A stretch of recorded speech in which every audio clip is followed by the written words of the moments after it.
Em abril e maio de 2024, o Rio Grande do Sul enfrentou a maior tragédia climática de sua história, com inundações que afetaram cerca de 95% dos municípios do estado, deixando mais de 2,4 milhões de pessoas impactadas, 183 mortes confirmadas e prejuízos estimados em bilhões de reais, segundo a Defesa Civil.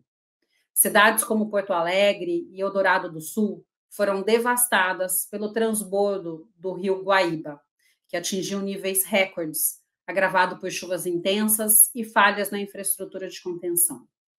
Um ano após essa catástrofe, como está a recuperação do estado? Para atualizar a situação e discutir os desafios ambientais e sociais, conversaremos novamente com o engenheiro Thiago Guerra, logo após a nossa vinheta.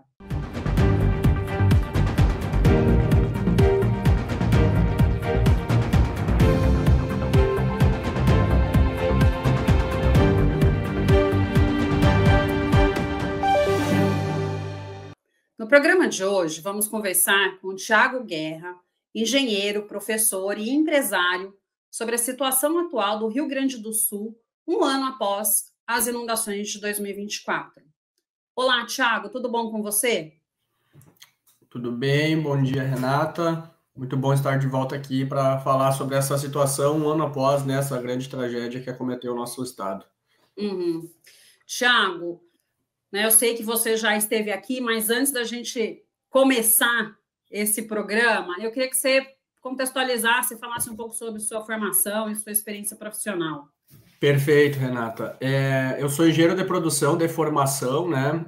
Atuo na lógica de planejamento estratégico, indicadores, toda essa perspectiva mais gerencial, mas nos últimos 10 anos eu tenho me especializado na perspectiva do planejamento estratégico para o desenvolvimento territorial, né, trabalhando junto aí aos COREDs, né, os Conselhos de Desenvolvimento Regional, governo do estado, para pensar o desenvolvimento e estratégias a fim de potencializar os resultados socioeconômicos, né? Mais recentemente, eu assumi também como diretor executivo na Agência de Desenvolvimento e Inovação Local, aqui em Lajeado, que tinha como premissa organizar o ecossistema de inovação aqui na cidade, né? O Promove Lajeado, que é o melhor ecossistema de inovação do Brasil para cidades até 100 mil habitantes. E desde maio, então, em função da catástrofe, a gente teve uma atuação ativa frente à Defesa Civil do Estado, do município, né? A gente vem apoiando, então, nessa organização aí de retomada e projetos que possam apoiar essa perspectiva de reconstrução do estado do Rio Grande do Sul e o desenvolvimento de ações que possam mitigar também, né, próximas enchentes aí que venham a nos acometer, né? Então, minha atuação basicamente hoje está bastante focada na agência em função de toda a demanda, né, que surgiu em função da catástrofe. E, Thiago, qual que é a situação atual ali dos moradores, dos empresários e serviços públicos nessas áreas afetadas nas inundações de 24? São diversas perspectivas, tá, Renata? Porque, como eu sempre comento, assim, é um cenário de muita complexidade. Então, não é algo simples, né? Não são soluções simples que vão resolver o problema. Em geral, aqueles que ficaram com algum recurso se reorganizaram e retomaram suas vidas, né? Numa perspectiva mais empresarial, a gente sabe que a necessidade de capital de giro é bastante grande, né? Nós, agora há 15 dias, lançamos uma parceria do Promove Lajeado com a Estímulo RS, e em nem 15 dias nós já temos mais de 1 milhão emprestados para esses empresários, né, que passaram pelo processo. Então, de forma muito rápida, foi sendo puxado esse recurso, né, tomado esse recurso. Então, isso demonstra o que a gente já sabia dessa necessidade de capital de giro. Então, existe um endividamento presente que a gente precisa lidar com ele, por mais que, de algum modo, cada um se organizou e seguiu sua vida, vamos assim dizer, né? Mas ainda é visível nas cidades espaços, né, com vacância de imóveis, né, onde foram as áreas de alagamento, as lojas, em geral, muitas abandonaram nesses lugares, né? Então, tem um rearranjo do desenvolvimento da cidade acontecendo, tá? Por mais que, por outro lado, né, de uma forma que eu considero relativamente grave, vai ocorrendo uma reocupação desses espaços principalmente nos bairros mais carentes, né? Que é onde normalmente o aluguel é mais barato, consegue uma condição melhor, e aí você vai tendo uma reocupação desses espaços por famílias e empreendimentos também, que pode vir a ser um dano numa próxima catástrofe, né? Onde o ideal seria que não houvesse mais pessoas ali e elas estão novamente se alojando ali, né? Por falta de espaço, por falta de opções. Porque daí aqui eu já engato na lógica habitacional, né? É enorme o déficit habitacional, né? A nível de reconstrução de casas, dos programas de governo, nós não tivemos efetivamente ainda nenhuma casa sendo construída, né? Inclusive, nós, da agência, iniciamos um projeto habitacional e estamos em desenvolvimento com 52 casas de recursos privados que a gente captou, né? Para tentar apoiar essa perspectiva habitacional, porque a gente sabia e sabe que é muito complexo, né? Essa questão de fazer os loteamentos, alinhar o recurso com os governos, né? Iniciar a obra de fato, essa obra ser concluída. Então, há toda uma jornada ainda a ser percorrida que não vai se resolver de uma forma breve, né? Então, a gente é bastante realista nessa perspectiva de entender que não vai ser rápido, não vai ser fim do ano, essas casas vão estar prontas, e isso nos gera aí um déficit habitacional muito grande e um risco, né, de gerar aí algum bolsão de pobreza, né, começar a criação de unidades habitacionais sem banheiro, sem condições mínimas de que uma família more de forma digna, muito isso daí alinhado nas famílias que já não tinham grandes condições, já eram famílias de classe C, D e E, que perderam tudo, né? Então, tivemos aqui na nossa região, especificamente, muitas zonas que a gente chama regiões de arrasto, né? Onde o rio realmente levou as casas 100% embora, não sobrou nada, né? Quiçá alicerce. E aí, essa família que já não tinha condições, ela parte do zero, né? Até eu falo que é do menos do que zero, porque provavelmente um endividamento ali já presente na família. Então, assim, é muito complexo para essas pessoas fazerem essa retomada, né? Então, o que acontece? Se ela tem um familiar, algum parente distante, ela acaba voltando para sua cidade de origem, né? Ou aqui mesmo na cidade, a residências com 3, 4 famílias dentro de uma mesma residência, né? Mas isso também começa a nos gerar problemas numa perspectiva da lógica social, que tu começa a colocar muitas famílias dentro de uma residência, tu já abre espaço para violência doméstica, tu abre espaço para abuso infantil e uma série de complicações que a gente discute muito num ecossistema de justiça que a gente tem aqui na nossa região, junto com o Ministério Público, né? Então, Renata, contextualizando novamente, né, é uma complexidade enorme, né? A teoria vai trazer que a cidade é um ambiente vivo, né? Então não é simples assim de você amarrar, vou fazer uma política aqui, vou fazer uma ação aqui e vou doar casas para essas famílias, porque daí quando tu tem as casas, tu vai atrás das famílias, metade delas já não está mais na cidade, né? Então o que a gente precisa é um orquestramento dessas ações a fim de mitigar esses problemas de uma forma mais uníssona possível para a gente ter uma retomada aí de uma forma muito efetiva, né?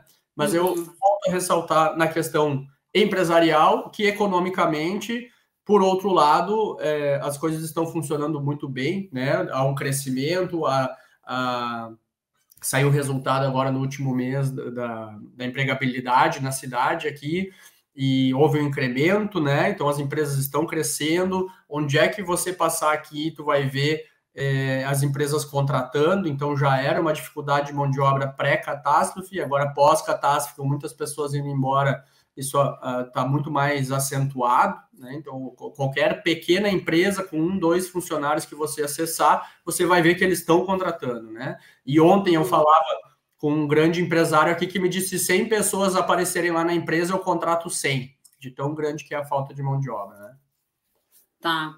E você estava comentando, né, sobre a questão dos espaços, logo no começo da sua fala, né, desses espaços territoriais que, num primeiro momento, foram bastante impactados aí pelas enchentes e que hoje estão sendo ocupados novamente, né? Existe algum trabalho, né, do Estado, do município, no sentido de não ocupação desses espaços mais críticos, ou não, né? Tudo continua da mesma forma, como se nada tivesse acontecido. Porque, por óbvio, são áreas, né, talvez mais baratas, ou a própria ocupação irregular. Mas o que o governo tem feito? Existem diversas iniciativas que o governo vem conduzindo, tá? Uma delas, por exemplo, é a reconstrução dos planos diretores de 7 cidades aqui que costeiam o Rio Taquari, por exemplo, tá? Então, o governo, junto com a Univates, aqui está construindo todo esse novo plano diretor para essas cidades, inclusive cidades pequenas que costeiam o rio, que por lei nem precisariam ter um plano diretor, né? Estão sendo feitos para que haja uma readequação dessas cidades, uma reestruturação dessas cidades nos lugares adequados, longe de áreas de alagamento, né? Então, tem toda essa orquestração acontecendo por parte do governo, de mesmo modo que o governo federal também, pela Defesa Civil Nacional, envia recursos para que essas áreas de arraste, né, onde as casas foram totalmente destruídas, que isso vire parque, tá? Então, isso também está em andamento. Então, há uma série de projetos que estão sendo construídos, certo? Mas, especificamente aqui na região, nós temos um problema, vamos dizer assim, de longa data, que é a perspectiva de que com uma baixa quantidade de chuva, vamos dizer assim, né, logo você já tem áreas de inundação, né? Então, para que você tenha noção, que as pessoas possam entender, quando o rio chega numa cota de 25, 26 metros, a gente já tem uma grande inundação, né? Com 24 metros você já tem casas sendo inundadas. Em maio ele chegou a 33, né? Então foi muito mais do que qualquer outra enchente que a gente já havia tido há tempos atrás. Então agora está sendo trabalhado toda essa perspectiva de regiões que também não pegavam água e que agora precisam se atentar a isso, né? E o trabalho forte, então, nessas áreas mais baixas, que com qualquer quantidade de chuva aí um pouquinho mais expressiva já começa a pegar água, sejam retiradas de seus lugares, né?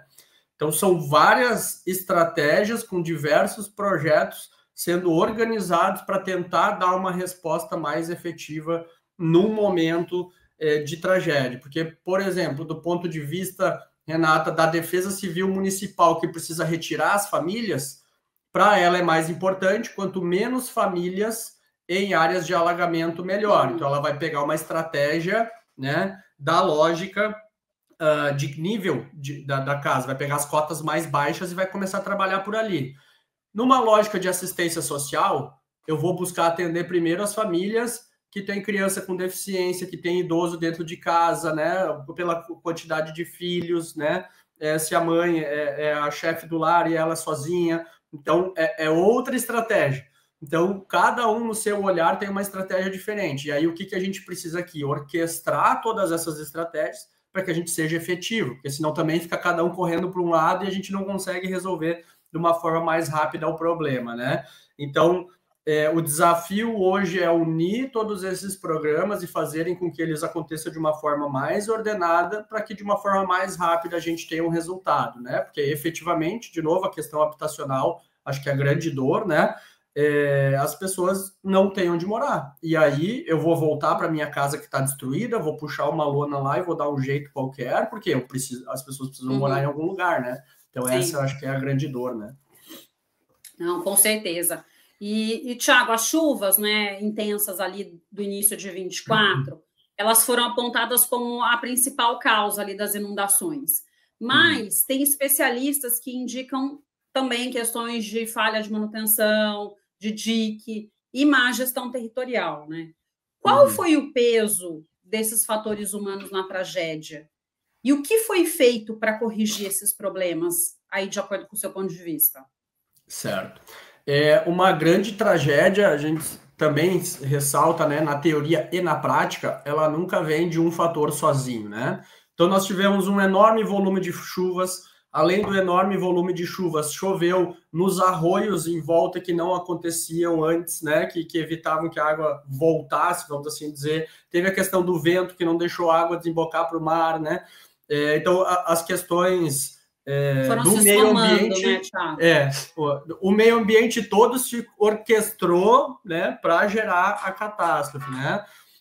Agora, numa perspectiva dos projetos que já existiam para mitigar, né, esses problemas, né, como as bombas e todas as outras questões nessa lógica, eu entendo que houveram, sim, falhas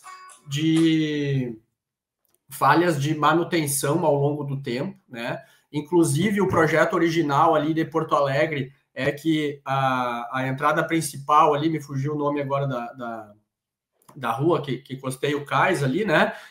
O projeto original é que ela fosse elevada e isso nunca saiu do papel. Então, se isso tivesse sido acontecido, já mitigaria bastante o problema, né? E as casas de bombas, então, essa ausência de manutenção, uma ausência de cálculo de vazão ao longo do tempo para entender, né, com o avanço da cidade, se precisaria um rearranjo disso, né? Isso tudo falhou, né? E evidente, quando você tem 50 anos sem acontecer nada, né? Inclusive, a gente via discussões de, não, vamos tirar o muro da Mauá, né? Não há mais necessidade. E por outro lado, eu acompanhei um grupo que foi numa missão para os Estados Unidos recentemente para ver a resposta a catástrofes lá. E enquanto esse grupo estava lá nos Estados Unidos, estava tendo uma enchente na cidade que eles estavam visitando, e com diques e bombas a cidade não estava alagada, né? Ou seja, tem cidades que utilizam esse mesmo sistema e funciona perfeitamente, né? E o que me contaram lá é que as bombas que eles usam lá são 8 vezes maior do que as bombas que tem aqui em Porto Alegre, né? Então, não querendo aqui olhar para o passado e julgar o que não foi feito ou foi feito, né? Mas a nossa cultura, de modo geral, do brasileiro é de não ter catástrofes, né? Não ser acometido com grandes problemas ambientais até então. E acho que passados 50 anos sem ter essas dificuldades, aconteceu o que aconteceu, né? Eu acho que sim, de alerta aí para a gente fazer o que precisa ser feito, né? Os devidos ajustes, né, e rearranjos de cálculo de vazão dessas bombas e diques e todas as estruturas necessárias para a prevenção de novas enchentes, porque os prognósticos à frente é que muito provavelmente não serão mais 80 anos para ter outra, né? Que provavelmente em muito menos tempo haja outra, né? Isso que você falou, acho que é um fato, né? A gente começa a se acomodar pelo fato, né, de nunca mais ter acontecido, foi um evento lá e realmente o clima, a temperatura mudou, isso não vai se repetir, e talvez o governo, as próprias pessoas, né, deixam de estar alerta a determinadas situações, né? Então, realmente... E deixa eu ressaltar, Renata, eu estive em Madrid agora, no último mês, durante o mês de maio, agora quando teve o apagão na Europa, né? Então, eu vivenciei essa questão aí dentro do furacão lá na Europa, né? E é interessante ver que lá também, né, durante as 12 horas que ficou sem luz e sem comunicação em toda a Espanha, era um caos muito próximo do que a gente vivenciou aqui, né? Então, assim, até me mudou um pouco o meu olhar sobre o que aconteceu aqui no Brasil, que a gente estava na Europa, onde a gente tem, bom, aqui na Europa vai ter uma catástrofe, vai ter algo mais ordenado aqui, né? Mas as primeiras horas foi totalmente caóticas, assim, né? Sem um senso de organização também, sem informação. O radinho, a pilha era o que salvava as pessoas na rua para ter um mínimo de acesso à informação, né? Então, para mim, foi importante vivenciar isso ali para entender que não é que aqui no Brasil a gente é desorganizado, não está preparado para isso, mas eu acho que, de modo geral, para grandes catástrofes, qualquer lugar do mundo não se tem uma resposta pronta para como lidar com a situação, né? Sim, sim. Eu acho que isso é um fato, né? Eu acho que as primeiras horas, os primeiros momentos, primeiro acho que vem a negação, né? Será que é isso mesmo? O que vai impactar? Será que precisa alarmar esse ponto? Depois é o que você fala. Só que a hora que você realmente, às vezes, dá o alarme, a catástrofe já aconteceu, né? Que realmente, não, agora realmente temos um problema. Como que vamos lidar com este problema? E há uma demora realmente nessa tomada de decisão, nessa primeira organização. E eu acho que isso vale para todos os países, né? O que talvez eu acho, o Brasil ele tem uma demora muito grande nas respostas e respostas de reconstrução. Não dá para comparar a resposta que o Japão deu depois do evento que teve lá, tsunami, o terremoto e tudo mais. É muito rápida a resposta de reconstrução do país, né? Sim. E o Brasil é isso que eu acho que incomoda, que as coisas, sei lá, em 1 ano, 2, 5 anos eram para estar refeitas, aqui 50 anos demoram, né? Sim. Então, é um pouco isso. Eu concordo plenamente com você, Renata. Ontem, com o pessoal da Fiergs aqui, nós discutimos exatamente essa perspectiva, né? Nós temos municípios pequenos aqui na região, né? Que, em função da chuva dessa semana, que não foi nada absurdo, assim, né? Os municípios já estão sem acesso, né? As estivas, as pontes, vamos chamar assim, entre aspas, improvisadas que foram feitas para acessar os municípios, se partiram, né? Não tem como atravessar. Então, assim, mesmo com tudo que se vivenciou, a gente ainda não teve nem as soluções de pequeno porte, né? Então, realmente, o Brasil é lento nessas respostas, né? A gente demora muito e sofre com o desafio logístico, principalmente, né? Nas partes mais do interior do estado aí, que vai impactar diretamente numa retomada econômica, né? Então, tu tem... já não chega a tu ter esse desafio de que tu não consegue mão de obra, porque tu tem a população indo embora da região, e por outros desafios tantos. Tu tem a necessidade de capital de giro ali que não acontece, tu ainda tem o desafio logístico a ser superado também em função de uma demora de reconstrução, né? Então, isso é efetivamente um grande problema, né? Sim. E Thiago, em relação a esses problemas, né, que a gente está comentando, uma das questões também que se coloca é a questão do assoreamento dos rios, né? Me parece aí que o Rio Taquari, ele atinge níveis recordes em 2024, né? Que atingiu ali níveis recordes em 2024. O assoreamento foi uma das questões agravantes e acho que após qualquer enchente, o assoreamento, ele se agrava ainda mais, né?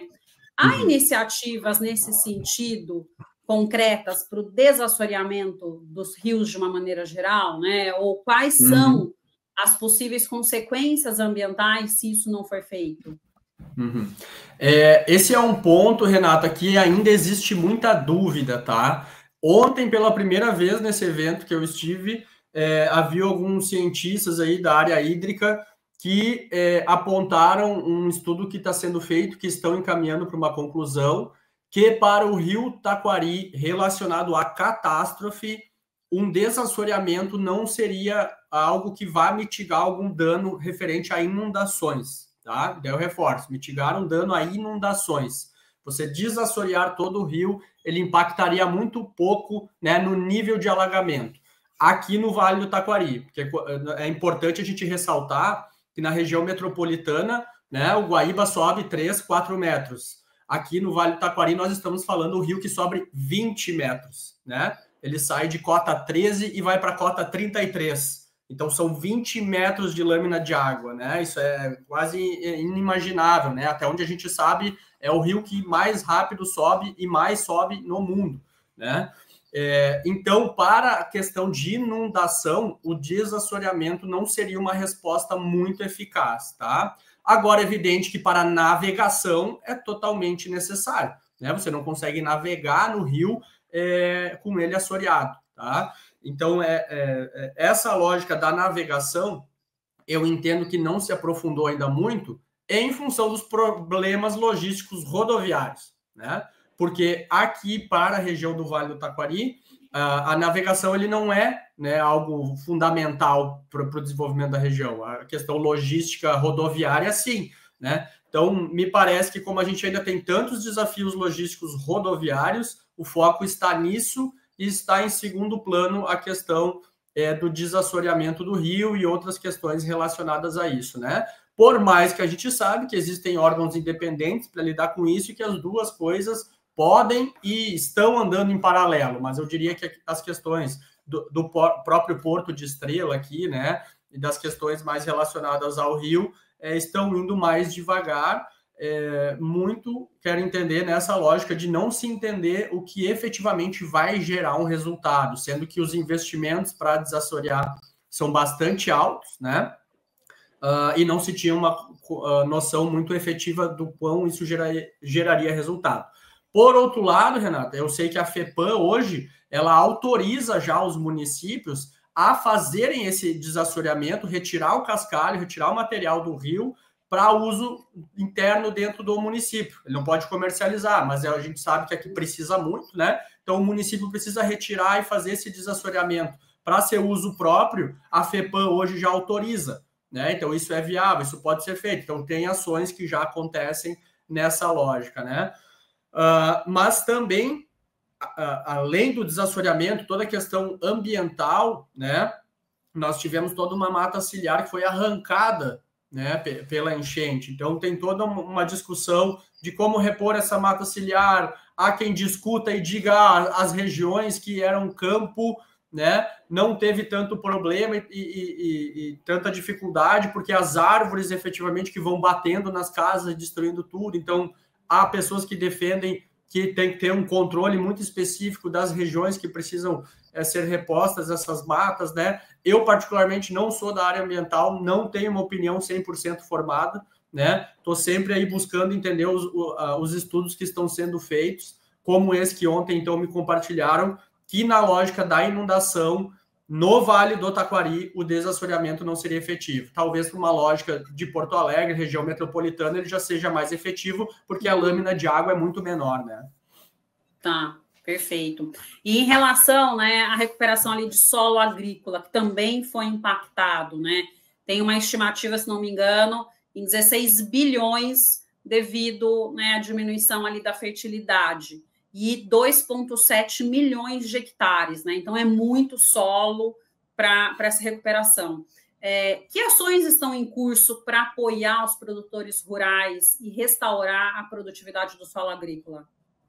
Eu sei, Renata, que existe em desenvolvimento e acontece, né, muitas ações do financiamento da questão agrícola, né? Então, acho que a principal forma de apoiar é através do financiamento, né? Então, o governo também não tem como efetivamente resolver muito problema ali dentro da propriedade, né? Acho que a forma mais fácil e efetiva é através de financiamentos com juros subsidiados e alguns recursos efetivamente sem necessidade a fundo perdido, como antigamente se falava, né, com subvenção econômica, que possam apoiar a restabelecer o manejo desses territórios, né? Então, nós temos grandes áreas, como tu comentou, que foram afetadas.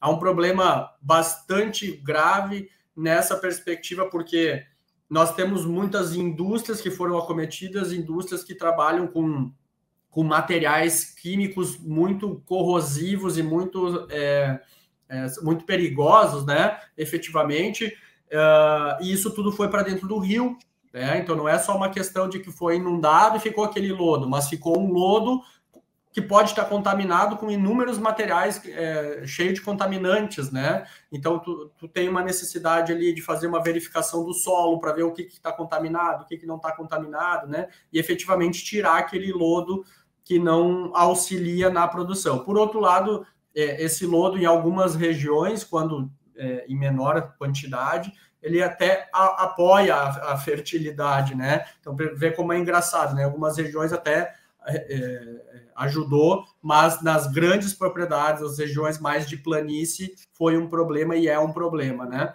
Então, o que a gente sabe de ações mais efetivas estão relacionadas a esse financiamento, né? Também renegociações de dívida nessa perspectiva de alongar prazos aí para que os produtores consigam fazer essa retomada, né? Voltando a fala aqui também para os pequenos produtores aí, o que aconteceu muito foi o pequeno produtor que perdeu a sua propriedade, sua área produtiva e teve a sua casa também destruída, né? Então, de novo, aumentando aí o dano e a complexidade de todo esse cenário. Então, além de não ter como gerar renda para a família, ele também não tem mais nem onde morar, né? Então, existem programas, de novo, voltados ao agro, né? O habitacional relacionada ao agro mesmo, para que essas famílias possam ter um lar, possam restabelecer as suas casas e retomar sua atividade produtiva, né? Uhum. Principalmente, ressalto aqui, na nossa região especificamente, o agro está mais voltado à produção de frangos e suínos, né? Então, somos um dos maiores produtores do estado de frangos e suínos, né? Teve uma mortandade muito grande durante a catástrofe, né? Em função de cidades e áreas todas que não puderam acessar com ração durante o período da catástrofe, então o dano foi bastante grave, fora, então, as grandes propriedades aí de produção de grãos do nosso estado, que sofreu muito também, né? Uhum, tá.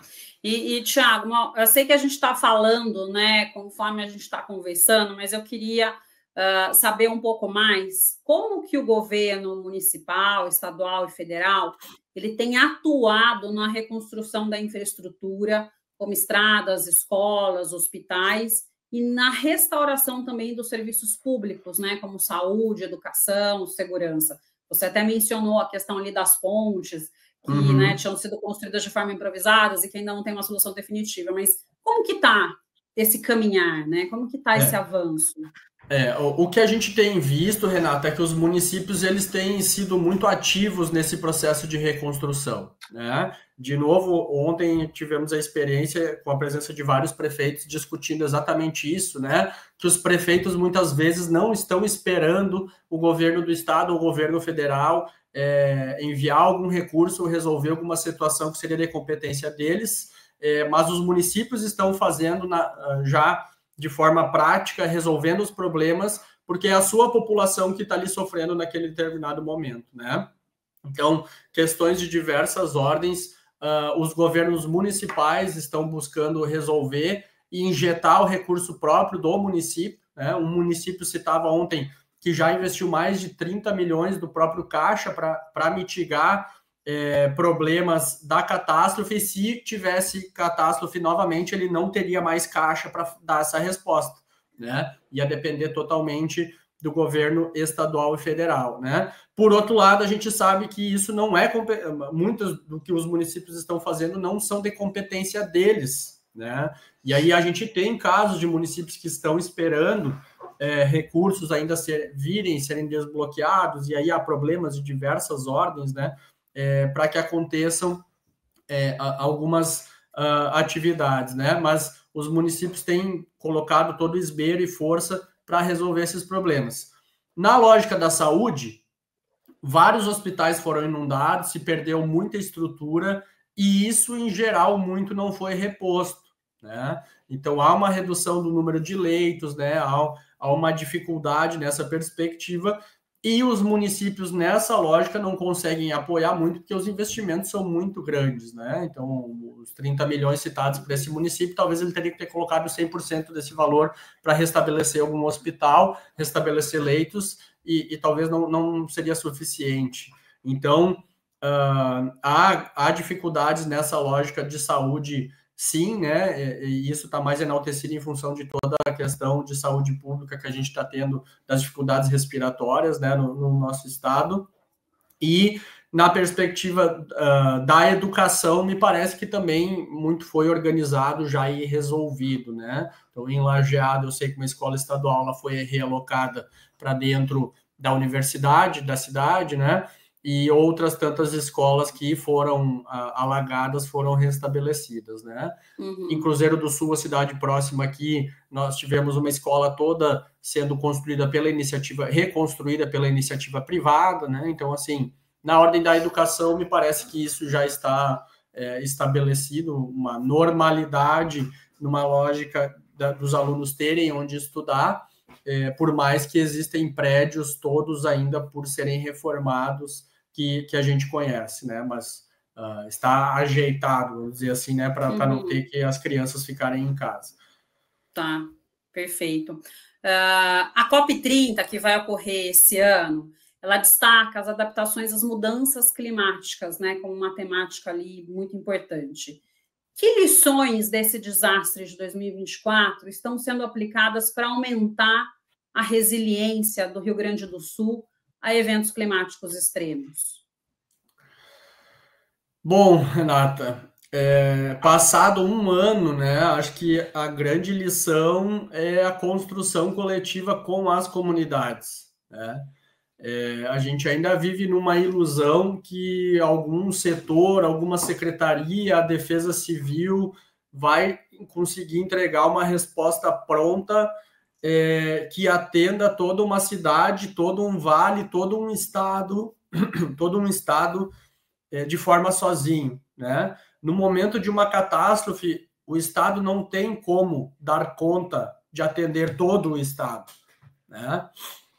Porque naquele momento de catástrofe, tu tem milhares, milhões de pessoas necessitando um apoio, e os recursos do Estado são limitados. Por mais que são muitos, ele não dá conta de atender uma grande catástrofe, de grandes proporções, né? Então, tem que dividir todos esses recursos e acaba sendo pouco, né? Então, a grande lição aqui é o pensamento sistêmico, a visão sistêmica e o empoderamento das comunidades. Porque quando a gente vai para uma comunidade e conversa, né, principalmente aqui em Lajeado, em regiões de alagamento, você vai na comunidade conversar, eles falam assim, gente, eu moro aqui há 40 anos, é 40 anos que eu pego enchente, que são as regiões mais baixas, né? Eu sei como lidar com a enchente. Eu só preciso que tu me apoie nisso, nisso e nisso, né? Então, as comunidades, elas têm uma capacidade de auto-organização. E aí, quando vem a Defesa Civil, quando vem um município, o Estado, né, dizendo, ó, no momento de catástrofe, você precisa cuidar isso, questão de alimentação vai funcionar assim, e ajuda a orquestrar essa organização com esse conhecimento local, as coisas funcionam muito bem, né? Porque o voluntariado ele é muito forte, a auto-organização da comunidade ela acontece de forma quase que automática, né? Então, quando você une os dois aspectos dessa competência da comunidade com a competência do Estado de entender o que precisa ser gerenciado numa perspectiva de criticidade, de catástrofe, você tem o melhor dos mundos, né? Eu acho que o grande aprendizado, né? E que ainda é um desafio, porque infelizmente muitos órgãos eles não têm tempo para ir sentar com as comunidades e realmente isso é desgastante, né? Você precisa tirar um dia, precisa ir lá, precisa ouvir, precisa voltar. As pessoas também trabalham, então tu vai ter que ir lá fora de horário, né? Então isso é difícil de fazer, né? Então você como órgão público, ou eu como agência, eu preciso dar uma resposta, realizar ações, e no meio desse caos da minha rotina aqui, eu preciso achar um tempo para ir lá ouvir as pessoas também, né?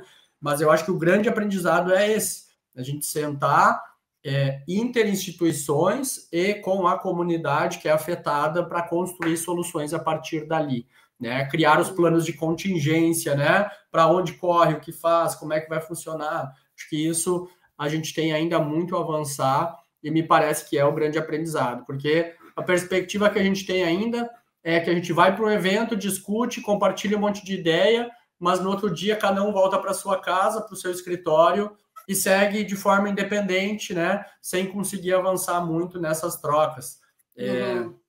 E o que a gente vê, né, em ecossistemas de inovação, por exemplo, que é o que a gente vem trabalhando muito forte aqui na região, é essa visão sistêmica, né? É o trabalhar conjunto, é não dividir esforços, mas somar esforços, né? Pegar o que tu tem de bom com o que eu tenho de melhor e a gente potencializar isso trabalhando de forma conjunta, né? Então é nessa perspectiva aí o que se busca, né? E acho que o que a gente tem a aprender aí a fazer, né? Sim, porque acho que uma das principais questões hoje é discutir a questão da resiliência nas cidades, né?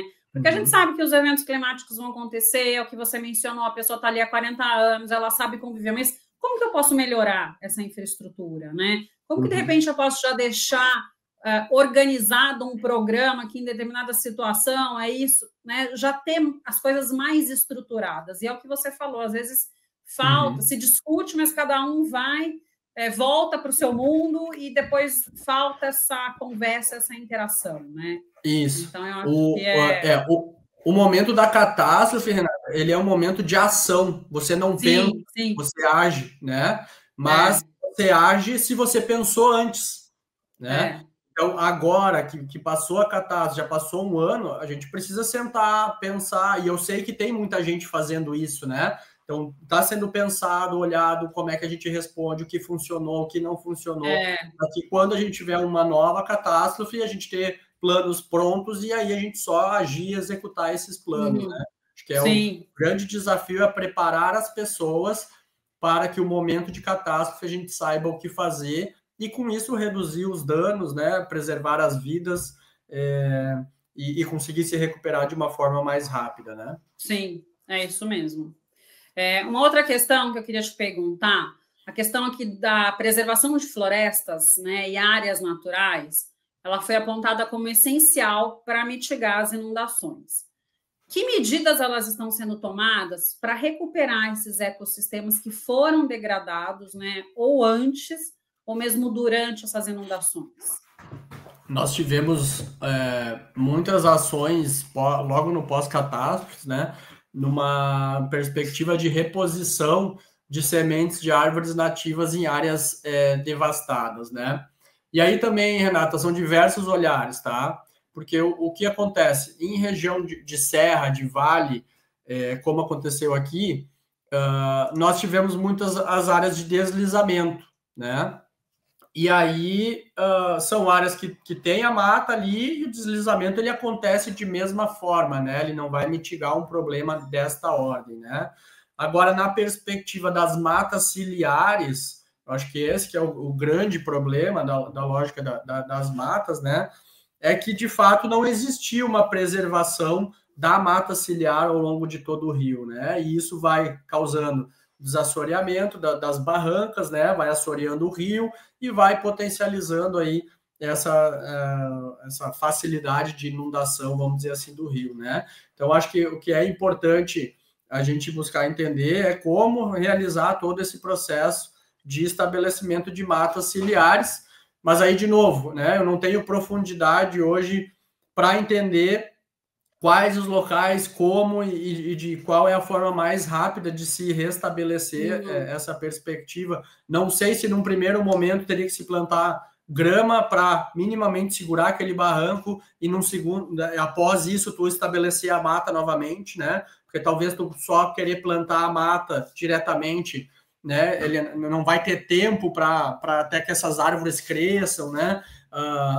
Tu não tem aí o segurar da terra aí, né, dessa área próxima ao rio. Então, eu tenho ainda muitas dúvidas nessa lógica, a certeza de que precisa ter estabelecido essa mata ciliar, que em muitos trechos a gente sabe que não existiam ao longo do rio, né? Então, isso agrava toda a situação, né? Acomete ainda mais, principalmente, essa lógica do assoreamento, mas ações de ordem de reflorestamento a gente sabe que aconteceu.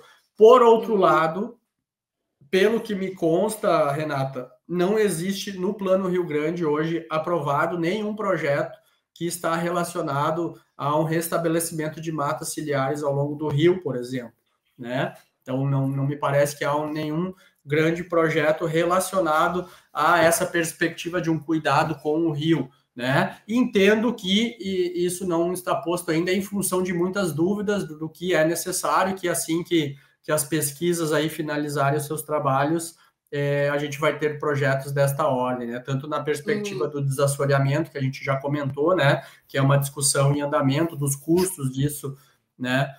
Ser realizado e o resultado efetivo para prevenir uma catástrofe, né? Tá, perfeito. E uma outra questão, né, a respeito das pessoas que foram deslocadas, né? Parece que 400 mil pessoas tiveram que sair das suas casas, né? Como que essas ações ali de reconstrução elas estão sendo feitas, especialmente aí para essas pessoas, para essas comunidades afetadas?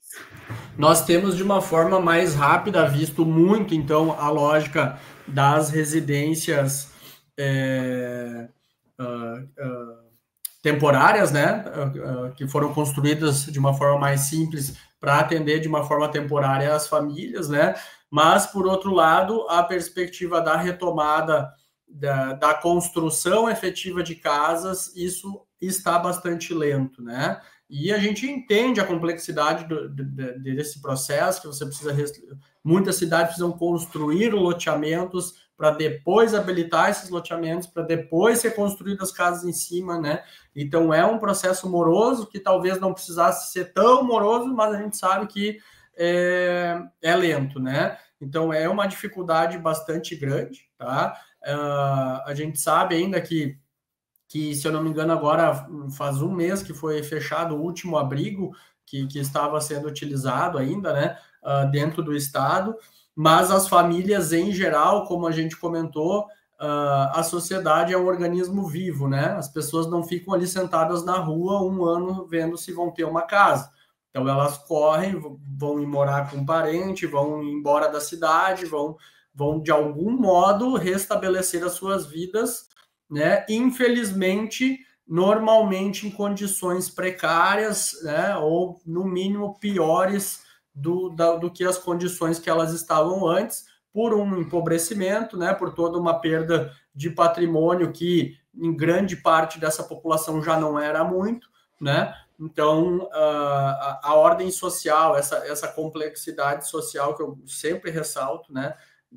Essa temática complexa, é que a nossa grande preocupação aqui é como você gerencia isso a fim de não gerar grandes danos sociais para o nosso Estado, né? Então, daqui a pouco você aumenta muito as classes sociais mais baixas, né? Você tem um empobrecimento muito grande de uma parcela significativa da população aí, que vai aumentar muito a questão da desigualdade dentro da nossa sociedade, né? Então, isso seriam reações à falta de ação que a gente tem nessa ordem social. E a falta de ação, eu não quero dizer aqui que não está sendo feito coisas, novamente, a gente sabe que está sendo feito muitas coisas, muitos projetos, principalmente pelas secretarias de assistência social, mas eu reforço que pelo montante, o volume de pessoas afetadas, os governos não dão conta de atender tudo, né? Então, eu reforço a necessidade do empoderamento comunitário, do apoio das comunidades que não sofreram com a catástrofe, de apoiar essas comunidades que sofreram. Então, nessa lógica de uma catástrofe de Estado que a gente vivenciou, não é a gente só ficar olhando para o governo e esperar que as coisas aconteçam. É a gente também ser ativo nesse processo de reconstrução, entendendo que foi uma catástrofe a nível do Estado, né? Os recursos do Estado são limitados, a capacidade de ação do Estado é limitada, e se eu, que não fui afetado, não conseguir, de alguma forma, apoiar esse processo, em 10, 15 anos eu vou ser afetado numa desestrutura social, né? Vai ter aumento de violência e daqui 10 anos eu vou ser assaltado porque não houve uma resposta hoje, né? Frente às questões da catástrofe. Então, pode desencadear uma série de problemas sociais que hoje não estão no radar, né?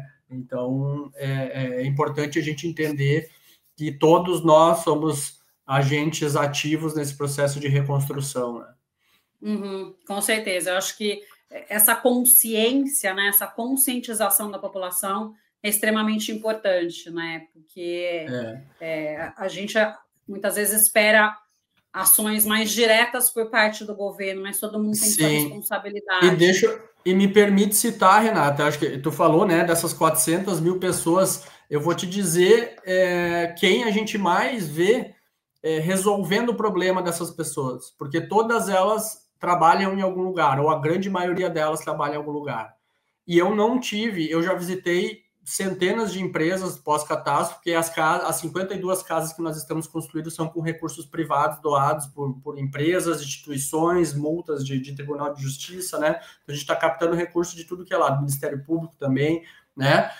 Todas as empresas que eu passei, Renata, eles falaram, aqui a gente teve 3 funcionários que foram atingidos, nós estamos apoiando os 3 a reconstruírem suas casas. Aqui nós tivemos X famílias atingidas, nós estamos apoiando eles com toda a questão de roupa, mobília, XYZ.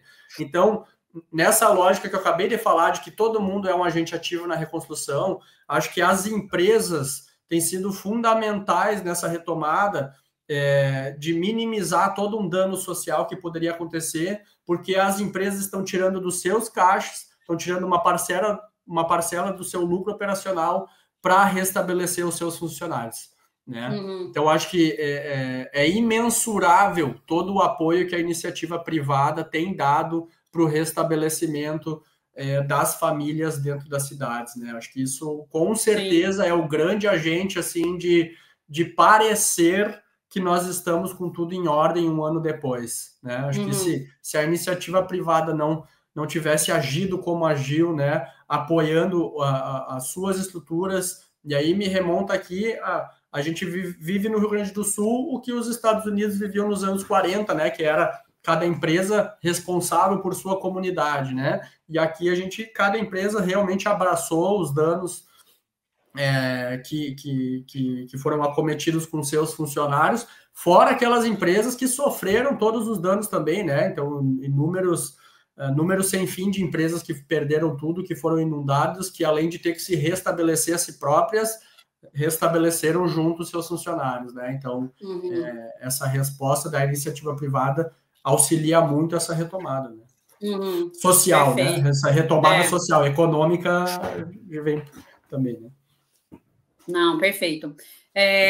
A gente falou a questão, né, já sobre a questão do sistema de alerta e prevenção de desastres, mas houve avanço, né, após aí 2024? Dá para falar que, né, você até comentou que tem discussões em andamento, o pessoal está revendo alguns pontos, mas já dá para falar que tiveram avanços concretos, né? Foram tomadas já medidas concretas para evitar novas tragédias ou ainda as discussões estão em andamento, Thiago? Talvez eu não tenha toda a informação necessária para dar uma resposta 100% qualificada nessa ordem, né? O que a gente vê, de fato, o avanço, né, dos satélites meteorológicos, né, uma infraestrutura melhor nessa perspectiva de conseguir prever com mais acuracidade quantidade de chuva, quando vai acontecer, como vai acontecer, né? Mas a nível de resposta na ponta, como eu falo, né, lá dentro das comunidades, me parece que ainda há muito a ser feito, né? Então eu fico rodando os municípios e eu sou o operacional na ponta. Eu chego com a Defesa Civil do município e pergunto, cara, se der enchente hoje, como é que vai ser a tua comunicação? E muitos me falam, não vou ter, não continuo sem, né? Então acho que tem muito ainda a avançar, tem muita coisa que precisa ainda melhorar, né? Por mais que a gente sabe que planos de contingência estão em desenvolvimento, está sendo feito trabalho, né?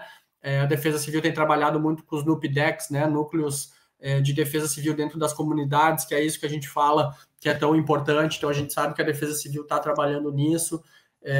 Mas aí, de novo, acho que por uma falta de braço não acontece na velocidade que a gente gostaria. Então, desde dessas dificuldades básicas de comunicação, que normalmente é a primeira coisa que acontece, né? Cai rede de telefone, cai internet, você fica sem comunicação, precisa de uma internet por satélite, e isso a gente vê que ainda não tem, até outras lógicas mais organizadas de resposta, que, de modo geral, assim, a gente não viu na prática.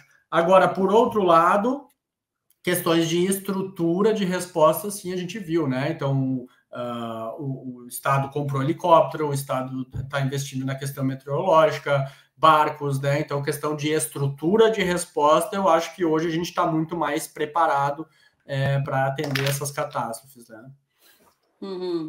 Perfeito. Bom, Thiago, para a gente finalizar aqui, porque se deixar a gente continua falando, né? Sim. Eu queria que você deixasse uma mensagem para a nossa audiência. Eu tenho duas mensagens, né? Uma de ordem que eu ouvi de um pesquisador japonês que esteve aqui na nossa região, e ele disse assim: catástrofe só existe onde existem pessoas. Então, tirem as pessoas das áreas críticas, né?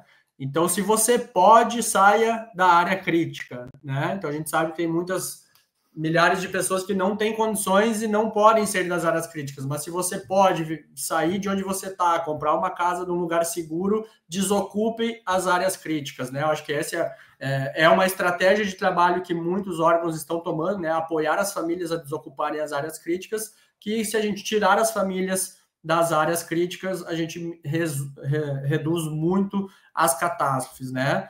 E a outra lógica é essa perspectiva ativa, né? O que eu posso fazer para apoiar a minha comunidade, né? Aí entra, não tem como fugir disso, Renata, é a associação do bairro, aí eu tá com meus vizinhos, ó, se vai ter um alagamento, quem aqui vai pegar água, como é que a gente vai ajudar nessa resposta, né?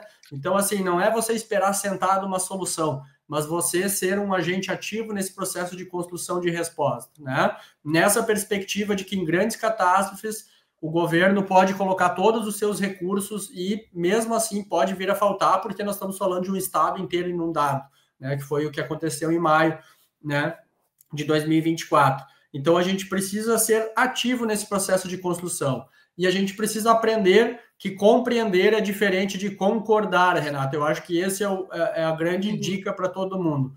Porque a gente precisa sentar junto, com órgãos diferentes, com pensamentos diferentes, com alguém de um lado dizendo que é preciso desassorear e do outro lado alguém que dizendo que não precisa, e a gente precisa discutir de forma saudável, de forma simples, como a sociedade fez ao longo de toda a história, né? Sentando com pessoas que pensam diferente, mas discutindo de forma produtiva e não discutindo de forma improdutiva, como a gente vê nas redes sociais, né? Então a gente precisa que as pessoas se engajem mais em discussões produtivas, entendendo que está tudo bem pensar diferente, mas a gente precisa compartilhar as ideias, discutir, encontrar soluções e seguir em frente, né? Porque às vezes me parece que as pessoas ficam discutindo de uma forma muito improdutiva nas redes sociais e acaba isso tudo levando a gente só para trás, em vez da gente conseguir avançar, né? Então, faço um apelo aqui para essa retomada de discussões produtivas, e elas normalmente acontecem de forma presencial, né, Renata? Não é na rede social que ela acontece.